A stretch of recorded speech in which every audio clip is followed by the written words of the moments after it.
Now the next problem is about a pentagonal prism. Okay, it says that a pentagonal prism, base 20 mm side and axis 40 mm long, is resting with its base on HP. One edge of the base is parallel to and away from VP.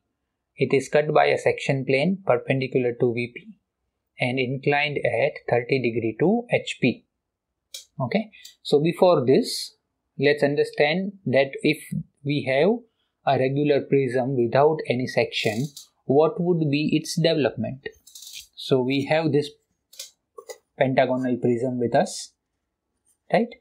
And now we have this actual edges. These are not generators. In the case of cylinder, these were generators, but now we have actual edges, right?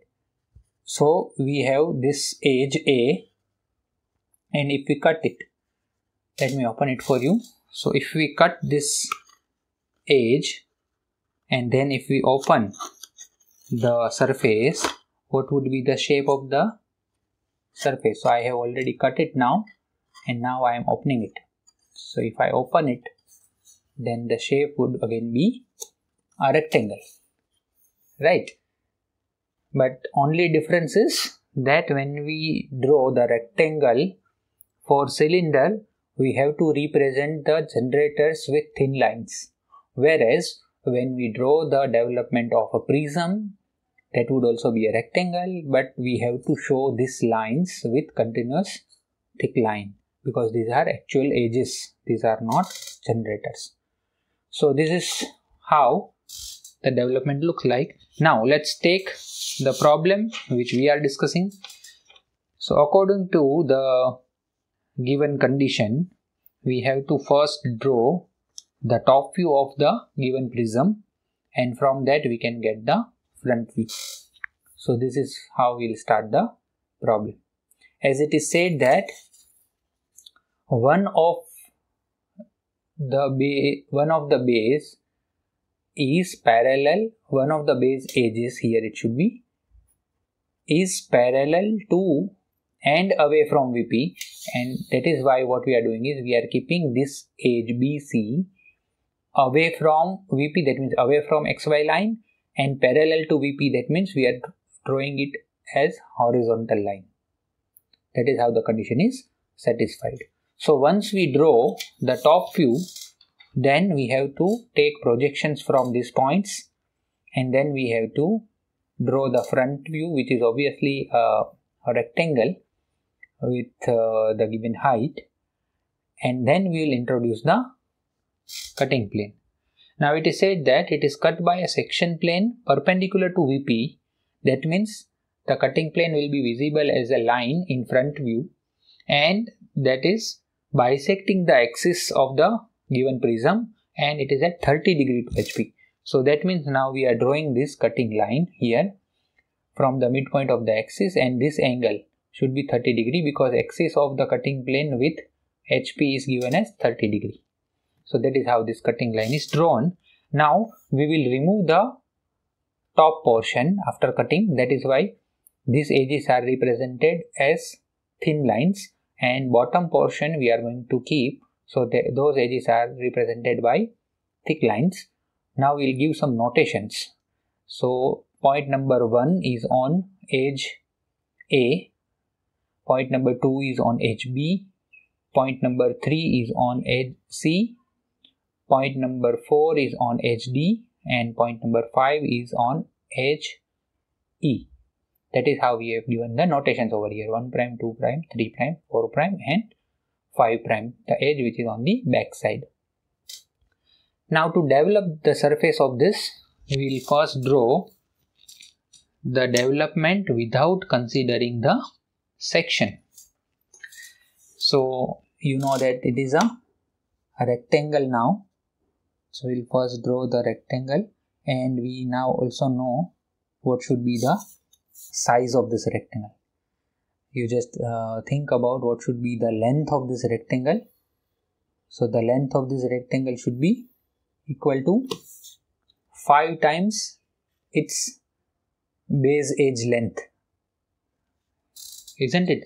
Because as we are opening this, you can see that these are the base edges now, right? So the total length of the rectangle is 5 times its base edge when it was a prism.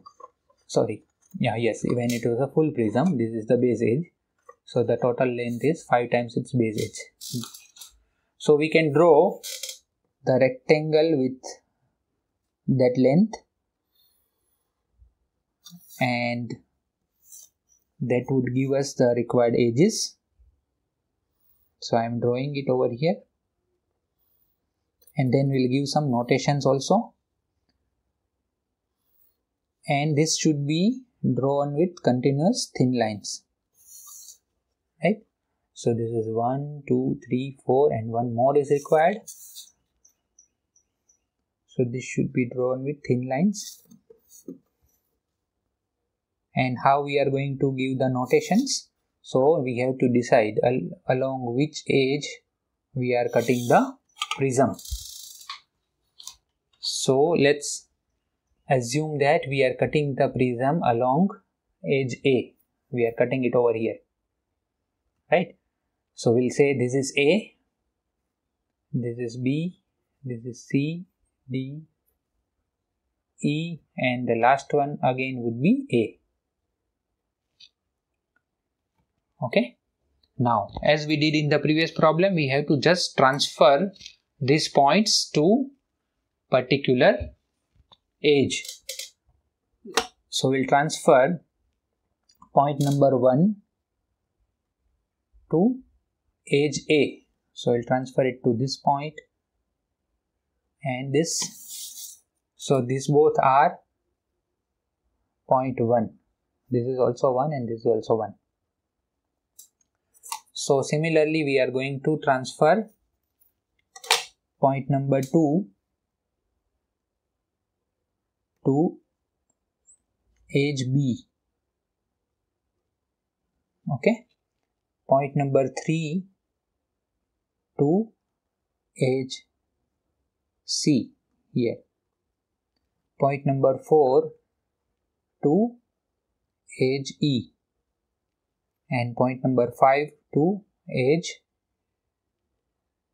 sorry, I made a mistake. Point number 4 to edge D. This is wrong. And point number 5 to edge E. And yes, so that is it, right? So let's give some notations now. So this is 2, 3, this is 4, this one is 5, this is 1. Okay, we need to avoid this, that was by mistake. So now we have obtained all the points, and now we need to connect these points. Now remember that as this is a prism, this is not a cylinder, we will connect these points with straight lines. We will not connect them with curve. We will connect them with straight lines. If the given solid is cone or cylinder, in that case we have to always connect the points with a curve. Here we will connect them with a straight line.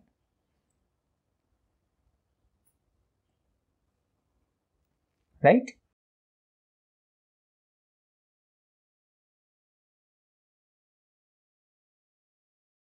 So all this should be continuous thick lines, and this should remain as it is, thin lines.